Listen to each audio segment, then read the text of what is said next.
somebody approaches me that has an issue with a classroom issue or a school issue, the chain of command is to go back to the classroom teacher, to go back to the principal first before involving board president and superintendent. So you go down to the lowest level that you can go to help have them solve a problem, but it's not up to individual board members to help community members solve problems. And it starts to become very dangerous for board members when you do that. As a principal, and that's one thing when I was approached by a parent that had a need that needed to be solved, and that's essentially what a principal does 75% of the time. I never ever wanted them to feel like I wasn't listening, but I had to make sure that they attempted to address the problems first. And so we always worked it through the teacher first, and then if we didn't make any headroads there, then the teacher, myself, and the parent would sit down and try to understand the situation, because so many times it is a miscommunication that's causing a problem. It's almost a non-issue once we're all on the same page.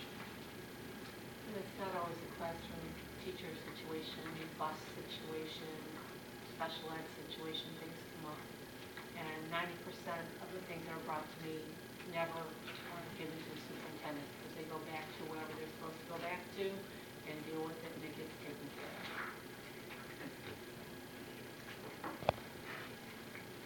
Do you believe in board self-evaluation?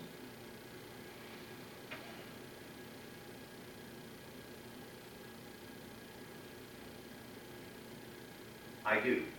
I think self-evaluation and reflection is what a great thing for the board to do. Ultimately, you answer to the people of Taylor who do the voting. So your self-evaluation should probably center around how we need to best serve the students of Taylor. Sometimes that can run very contrary. Garden City had a situation where board members were voted out after they made an extremely difficult choice that they had to make for kids. My sister is in the exact same situation right now. Farmington Public Schools had a board meeting last night where they discussed the closure and consolidation of buildings. And my sister is having to go through, sort through all the information that the committee has developed, continue to get information from the community through the superintendent, and then make that decision. But my sister knows, and like all board members know, you make the right decision for the kids of Taylor, for the district, and you do the right thing, it could end up ultimately costing your seat on this board. But that is something you're willing to sacrifice for being up here. It's very difficult. And when you start talking about closing schools and dropping enrollment, you start talking about closing a school that someone went to in elementary school, which I know you've done here in Taylor before. Those are the most difficult decisions. Garden City lost a board member because of that. He was a wonderful board member who made the right decision for kids and was so challenged with this decision, it was the only thing we could do to stay afloat. I got to say this right now, that Garden City, just like your district, would not be in the financial crisis that we are now if we haven't been cut hundreds of dollars per student over the last 5 to 6 years. If you calculate all the students you have and all the money you've been caught, you do not have a razor-thin margin of error at the end of this school year. You have a gigantic surplus of money. You guys have made difficult choices to try to make sure that your district gets out of deficit. And Garden City is in deficit right now.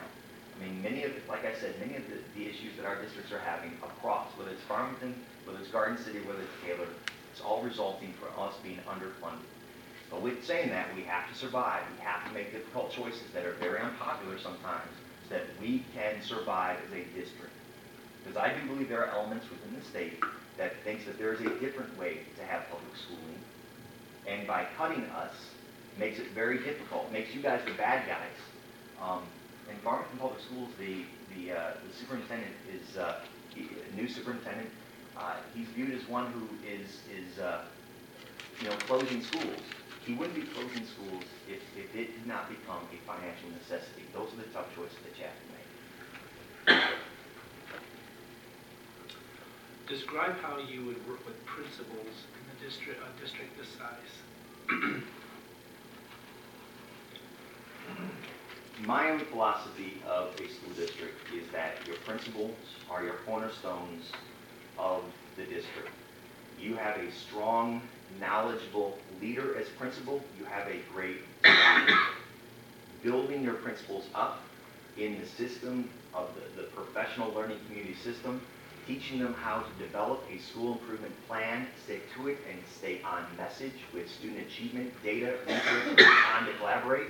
That is how you turn a school around. That is how you create effective school districts. The principals, to me, are the most important people in the district. They are more important than the curriculum director. They're more important than the superintendent. We need to make sure that they get the tools that they need to lead their buildings and develop them, because no one's perfect. No one has it all right now. No one's the same they're going to be tomorrow. You have to build them up.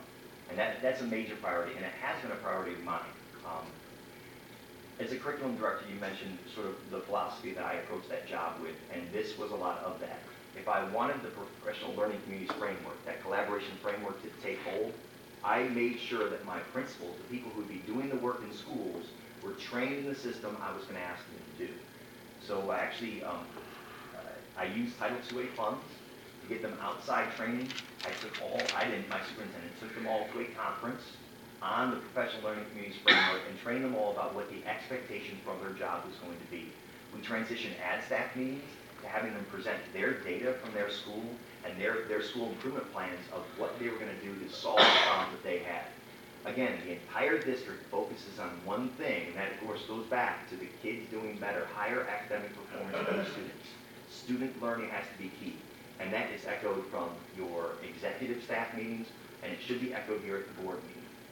So I'll kind of run the gamut with this question, but the principals and maintaining a tight relationship and helping to train them to be the principals and to meet the expectations I expect of them is the key to success in Taylor. So can I ask the question to that, if that is your belief system, how do you deal with an ineffective principal? How do I deal with an effective principal?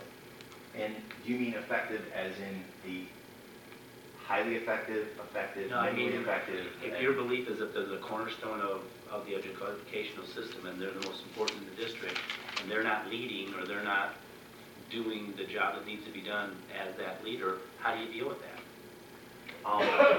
The same way that I mentioned we make any policy work, communicate out what is the expectation. And I'll be very clear and very upfront about what my expectations are for the principals.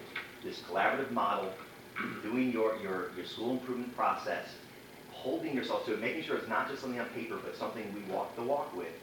Communicate what my expectations are about the PLC system.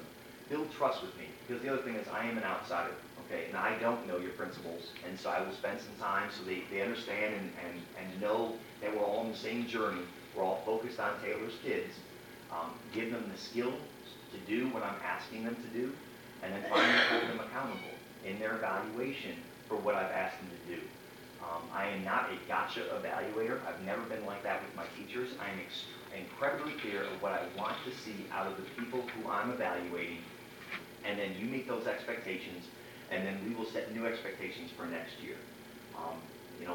Making people better around us is one of the goals that leadership has. That's how we develop an organization. I can't be the principal within your buildings. I can only be the superintendent, but my job is to build the principals up to what we need them to be. So I think, I don't want to speak for John, but I didn't hear an answer to his question. What would you do with an ineffective principal that's not doing their job or following your directive? I thought you said effective principal, so I thought it was somebody who was already doing a really good job.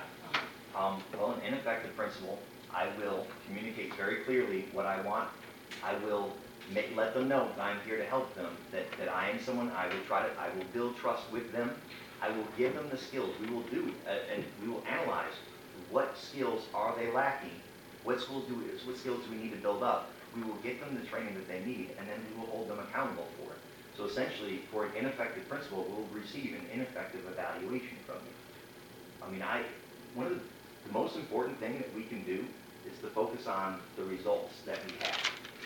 And if we don't focus on the results and just focus that we like somebody or they are a friend or they've been in a position for an extremely long time, then we are throwing out the first and foremost goal, which is do better for our kids, student achievement, raising student achievement. So that's essentially what I do for an ineffective principal, is help them, because they, again, like I mentioned, I don't want to sound like a broken record, they don't come wanting to be an ineffective principal. They don't. You have to help communicate, trust, skill build, and hold them accountable. Thank you for the clarification. Okay, this next question, I think we touched on a question previous, but what do you see as the chain of command in a district this size, including the Board of Education role? We have touched on the Board of Education as being part of that chain of command. You are a very large district. You have a large central office. You have an extensive amount of administrators, and chain of command is very important. And it's very important because I've personally seen in other districts when chain of command falls apart. All right, it's very important to keep. We all want the organization to improve and grow, but if someone is upset with a policy that's being pushed in a building, like a teacher, and they are calling me, the superintendent, or texting me saying, we got a problem here, then we're jumping right over all of the elements that we've laid in place, and we can't ever move forward. Chain of command is a very big deal to me. I never want to say it because I do see some chain of command issues be ways that leadership pushes away issues, and I have to find that balance, because when I see a problem, I usually want to go solve it. But again, keeping that chain of command and staying with that lets the people solve those problems that are supposed to. And I can be there for extra help and extra resources along with the other members of central office.